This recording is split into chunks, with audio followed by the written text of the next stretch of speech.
Hello everyone. तो स्वागत है आपके अपने यूट्यूब चैनल द मैन में। और आज हमारा बहुत ही इम्पोर्टेंट चैप्टर होने वाला है जिससे रिलेटेड हमारे क्वेश्चंस आते हैं आपके एनवीएस एग्ज़ाम में, और या फिर कहें आपके जो सैनिक स्कूल के एग्ज़ाम्स होते हैं उन दोनों में ही आपकी डेटा एंट्री पिटिशन से क्वेश्चन आते ही रहते हैं। तो ये हमारा लेक्चर 1 है जहाँ पे हम जानेंगे कि डेटा क्या होता है और डेटा इंटरप्रिटेशन पूरा क्या होता है।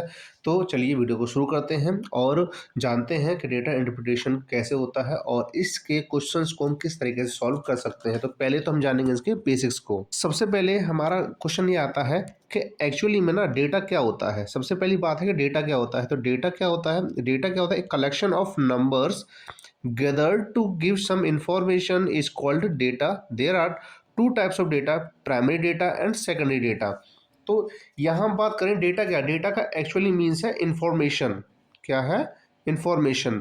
तो हमें कहीं से भी कोई भी इंफॉर्मेशन जो मिलती है हम उसी को क्या बोलते हैं, डेटा बोलते हैं। इसी को क्या बोलते हैं, डेटा बोलते हैं। तो डेटा हमारा दो टाइप का होता है। डेटा कितने टाइप का होता है? दो टाइप का। सबसे पहला होता है प्राइमरी डेटा। प्राइमरी डेटा का मतलब जो जिसे हम कहते हैं रॉ डेटा। जैसे हम क्या कहते हैं, रॉ डेटा, यानी कि जो फर्स्ट टाइम यूज हो रहा है। एक ऐसा डेटा जो फर्स्ट टाइम यूज हो रहा है उसको बोलते हैं प्राइमरी डेटा, इसे हम कहते हैं रॉ डेटा। ठीक है। इसके बाद होता है सेकेंडरी डेटा। सेकेंडरी डेटा का मतलब क्या है कि हमने वो डेटा कहीं से पिक किया है, उठाया है, कहीं से लिया है, जो पहले और कहीं भी यूज हो चुका है।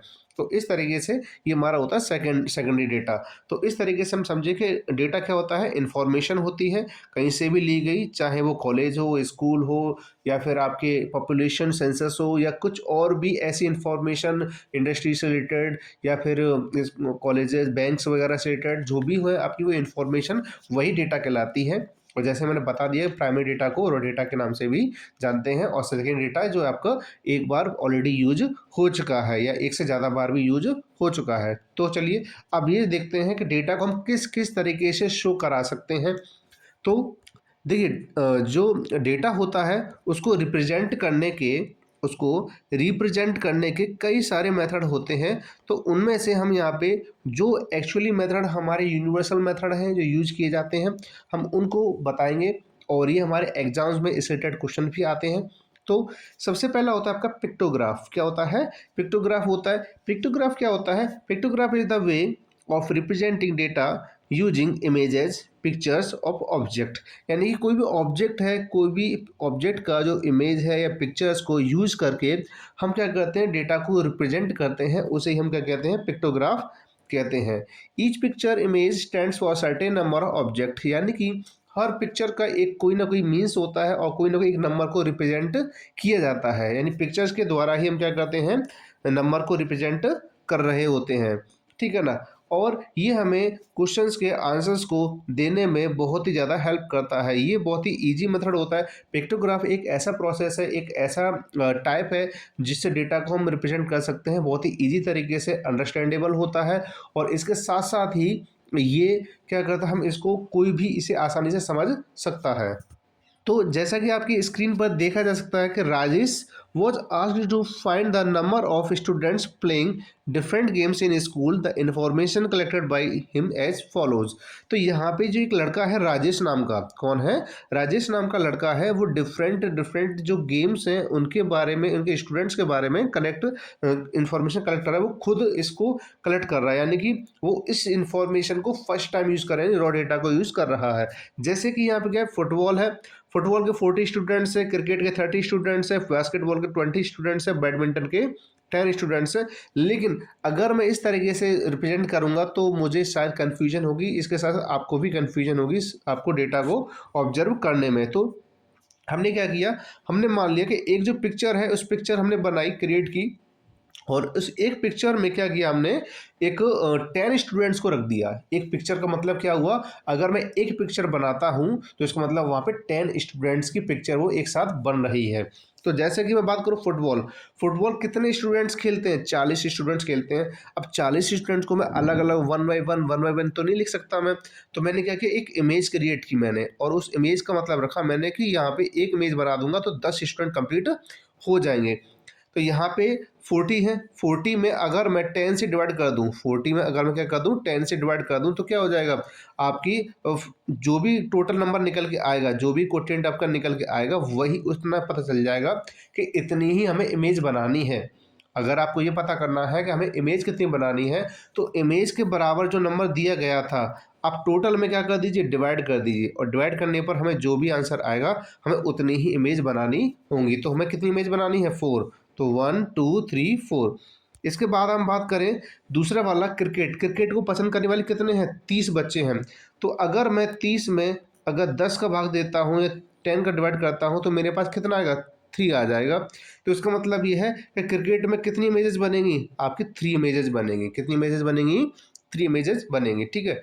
अब बात करें बास्केटबॉल के बारे में, तो बास्केटबॉल में आप देख पा रहे हैं कि यहाँ पे 20 स्टूडेंट्स हैं। कितने स्टूडेंट्स हैं, 20 स्टूडेंट्स हैं। अगर मैं 20 में 10 से डिवाइड करता हूँ तो मेरे पास आंसर कितना आएगा, 2 आंसर आएगा। इसका मतलब ये हुआ कि बास्केटबॉल में 2 इमेजेज ही बनानी है। कितनी इमेजेज बनानी है, 2 इमेजेज बनानी है, ठीक है ना। अब बात करें आगे, लास्ट जो हमारा दिया गया है वो है बैडमिंटन। अब जैसा कि आप देख पा रहे हैं बैडमिंटन के 10 स्टूडेंट्स हैं, और 10 में अगर 10 से भाग देंगे, 10 में 10 से डिवाइड करेंगे तो आंसर क्या आएगा, 1 आंसर आ जाएगा। इसका मतलब हुआ कि बैडमिंटन में जो पिक्चर्स बनेंगी वो कितनी बनेंगी, 1 पिक्चर बनेंगी। तो इस तरीके से हम किसी भी जो डेटा को, इंफॉर्मेशन को पिक्टोग्राफ के जरिए बहुत ही ईजी वे में शो करा सकते हैं, रिप्रेजेंट कर सकते हैं। अब हमें आगे एक और क्वेश्चन दिया गया है। वो क्वेश्चन हमसे कह रहा है कि आपको यहाँ पे मंथ दिए गए हैं। क्या दिए गए हैं, मंथ दिए गए हैं, और यहाँ पे दिए गए हैं नंबर ऑफ बनाना जो बेचे गए हैं। देखिए जैसे कि मार्च में कितने बनाना बनाना बेचे गए हैं, ये पिक्चर्स शो करा रही हैं। अप्रैल में, फिर मई, फिर जून, फिर इसके बाद जुलाई दी गई है।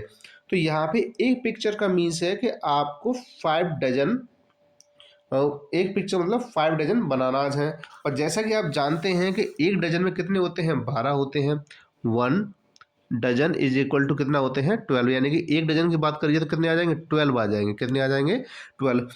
तो हमें क्या कहना है, हमसे वो ये कह रहा है कि what is the number of sold bananas during the given months. यानी कि जो टोटल जो मंथ्स दिए गए हैं उस मंथ के अंदर कितने बनाना टोटल बिक चुके हैं। अब हमारे पास टोटल है 5 मंथ्स, और इन 5 मंथ्स के बीच 5 मंथ्स के अंदर कितने बनाना बिक चुके हैं हमें ये बताने हैं। तो सबसे पहले हम क्या करेंगे, हम निकालेंगे मार्च में। तो मार्च में देखिए एक दर्जन लिख दिया, एक दर्जन में 12 केले होते हैं, वो भी लिख दिया 12। अब पिक्चर कितनी है, 1 2 3 4 5 6। तो किससे मल्टीप्लाई कर देंगे, 6 से मल्टीप्लाई कर देंगे, ठीक है ना। तो कितना होता है, 12 5 से 60 होता है। 60 का 6 में करेंगे तो कितना आ जाएगा, 360 आंसर आ जाएगा, ठीक है। अब हम बात करें अप्रैल के बारे में, तो वैसे ही 5 मल्टीप्लाई 12, और मल्टीप्लाई कितना हो जाएगा, 3। तो 12 5 से कितना होता है, 60। 63 से कितना होता है, 180, ठीक है। इसके बाद हम नेक्स्ट बात करेंगे इसके बारे में, नेक्स्ट हम बात करेंगे मई मंथ के बारे में। मई मंथ में जैसे कि 5 मल्टीप्लाई 12 मल्टीप्लाई कितनी पिक्चर्स हैं, 1 2 3 4 5। तो 5 से मल्टीप्लाई कर देंगे तो 12 5 से 60 होता है, और 6 5 से कितना होता है, 30 होता है। तो हो जाएंगे 300। कितने हो जाएंगे, 300 हो जाएंगे। अब इसके बारे में क्या है, जून मंथ है। जून मंथ में क्या है, 5 मल्टीप्लाई 12 मल्टीप्लाई 2। पिक्चर्स कितनी हैं, 2 हैं। तो 12 5 से 60, और 62 जा 120। इसके बाद हमें लास्ट दिया गया है जुलाई। क्या दिया गया है, जुलाई दिया गया है। तो जुलाई में कितने पिक्चर्स है आपकी, 1 2 3 4 5 6 7।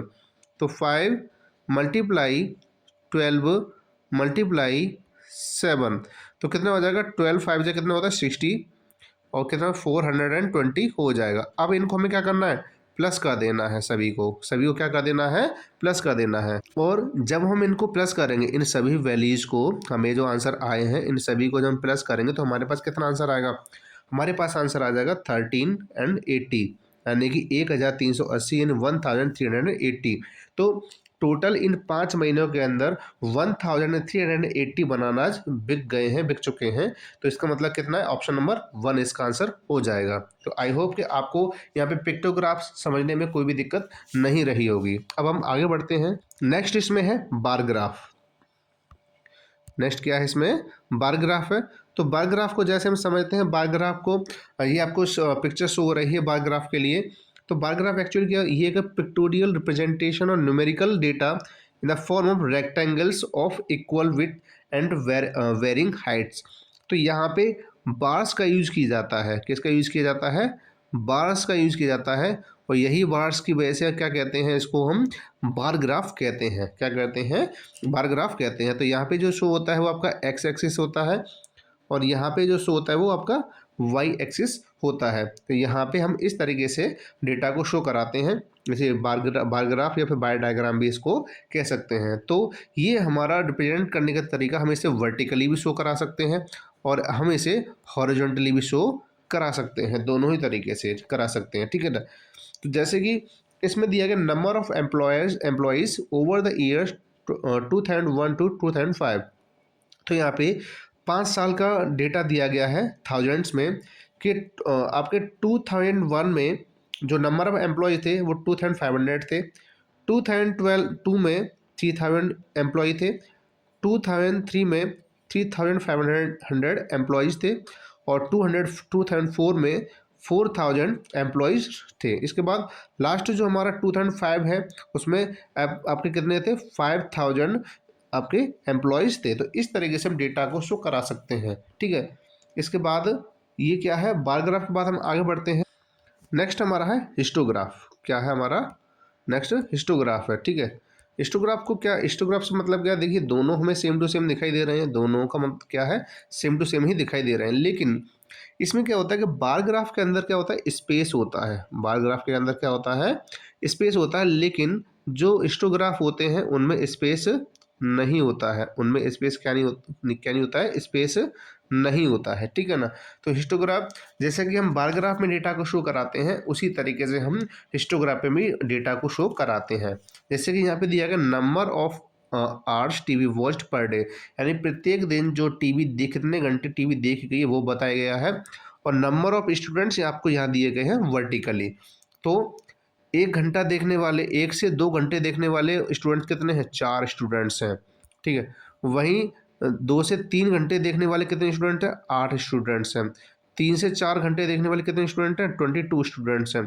4 से 5 घंटे देखने वाले कितने स्टूडेंट हैं, 32 स्टूडेंट्स हैं। और 5 to 6 देखने वाले 8 स्टूडेंट, और 6 to 7 आवर्स देखने वाले 6 स्टूडेंट्स हैं। तो इस तरीके से हम हिस्टोग्राफ के डेटा को शो करा सकते हैं। अब हम आगे बढ़ते हैं। लास्ट हमारा है जो डेटा को रिप्रेजेंटेशन करने का एक और जो तरीका होता है वो होता है पाई चार्ट। क्या होता है, पाई चार्ट होता है, इसे हम सर्कल ग्राफ भी कहते हैं। यहाँ पे एक सर्कल दिया गया होता है और इसको हम अलग अलग एंगल से डिवाइड कर रखे होते हैं, जिसे हम कहते हैं पाई चार्ट। जैसे कि आपको यहाँ पे दिया गया है distribution of expenditure of a family. एक फैमिली का जो भी खर्चा होता है वो यहाँ पे शो करा गया है। जैसे कि हमारे पास जो सैलरी होती है वो टोटल 100% होती है। कोई भी चीज़ हम अपने आप में क्या मानते हैं, 100% मानते हैं। उस 100% में से 20% तो उसने हाउस रेंट दे दिया, 40% खाने पे खर्च कर दिया, 10% उसने एजुकेशन पे खर्च कर दिया, 5% उसने क्लॉथ्स पर खर्च कर दिया, और 25% जो रहा वो किस पे रहा, आपका मिसलेनियस एक्सपेंस, यानी कि और छोटे मोटे खर्चे रहे होंगे उस पर खर्च कर दिया है। तो यहाँ पे सिर्फ क्या दिया गया है, आपका डिस्ट्रीब्यूशन दिया गया है किस किस तरीके से किसी परिवार ने अपना एक्सपेंडिचर किया है, ठीक है। नॉर्मली अगर हम एक लिस्ट बनाएंगे तो लिस्ट में हमें कन्फ्यूज हो सकती है। यहाँ पे देखो बहुत ही ईजी तरीके से हमें यहाँ पे शो हो रहा है कि कितने कितने परसेंट के हिसाब से हमने कितना कितना खर्च किया है।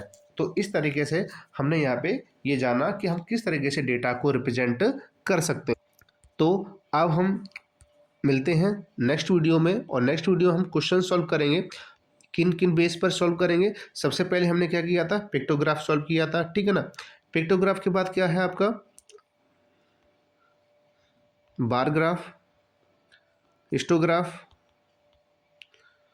और इसके बाद क्या किया था हमने पाई चार्ट। तो इस तरीके से हम यहाँ पे डेटा को रिप्रेजेंट कर सकते हैं, और करने के साथ साथ हम इसी बेस्ड हम क्वेश्चंस भी करेंगे। तो मिलते हैं नेक्स्ट वीडियो में, तब तक के लिए अगर आपको वीडियो पसंद आई है तो आप दूसरों को शेयर भी करिएगा, जिससे कि और लोगों को भी ये इन्फॉर्मेशन मिले, वो जाने के ऑनलाइन कितनी अच्छी तरीके से स्टडी कराई जाती है, और आप लोग भी जुड़ें और अपने आसपास के लोगों को भी जोड़ें, जिससे कि हमारा भी परिवार बढ़े इस यूट्यूब का, और आपको भी अच्छी से अच्छी वीडियो, अच्छे से अच्छी एजुकेशन आपको प्रोवाइड होती रहे। तो मिलते हैं नेक्स्ट वीडियो में।